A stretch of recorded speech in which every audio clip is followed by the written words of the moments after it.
That's going to help us to learn a little bit about language and also to kind of give us a window through the experience that our students are having, okay? So if you could take a moment right now and think of an object that you have that is meaningful to you. Something in your life that you might have on you right now, or maybe it's at home in a special place. Just think of that object that you have a connection to. Every object tells a story.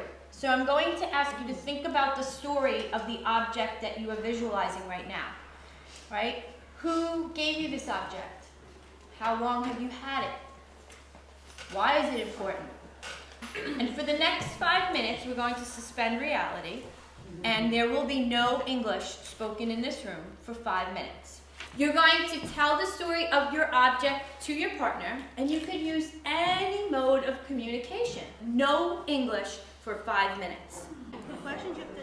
When teachers and teaching artists were asked to complete this 5-minute exercise as part of their professional development, they had to use all of the resources at their disposal to communicate. After the exercise concluded, expert Jen Stengel-Moore explained what it reveals about the experience of English language learners in the classroom. We could take away a couple of big ideas about language from this little exercise that's very telling. Okay, think about your feeling when I first said, well, don't use English here. You almost feel helpless, right? In the moment, you're like, well, then what do I use? Okay, so let's think about how we're treating the first language in the classroom setting. Because we think in the first language. So we're going to use that to make meaning in the new language. And when we tell a child, you can't use Chinese, use English, you can't use Spanish, use English, you're asking them not to think, basically. What would happen if I gave you the same exact task, same exact time, but instead of communicating about an object that's meaningful to you, I said, I want you to describe the process of photosynthesis to your partner.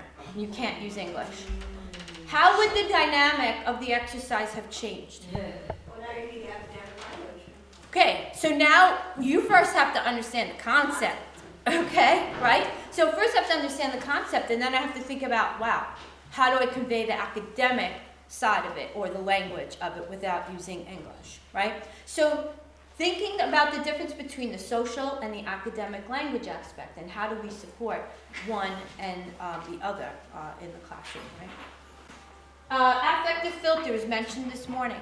But think about if this task would have gone on a little longer, right? Where would you have said, okay, wait, the frustration, this is just not working. She's not understanding what I'm saying. I'm just going to give up. It's really like not worth it, right? Or how motivated. You're like, oh, I can't use English? Forget it. I don't want to do this task. So think about the other factors that influence whether a student is going to participate or use the language. That really has nothing to do with their level of proficiency, but it has to do with all those other factors that do influence language. But for our students, this is 7 hours a day. They might be in this environment where they feel like they don't have a voice. They're not sure how to communicate. They're confused. They don't even know how to formulate a question that they want to say that they're confused, right? And then they make it through this day, and tomorrow it starts all over again. You had this suspension of reality for just a couple of moments, and it might have been frustrating.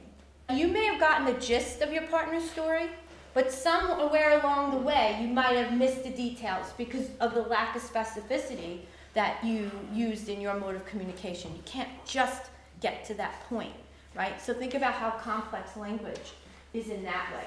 Through this short exercise, teachers and teaching artists got a window into the daily experience of their students. Understanding the challenges English language learners face in the classroom helps educators to support them in a comprehensive and empathetic way. You really do see how if you cannot speak in your native language, you feel the frustration, you feel like you can't express yourself, you feel not being heard.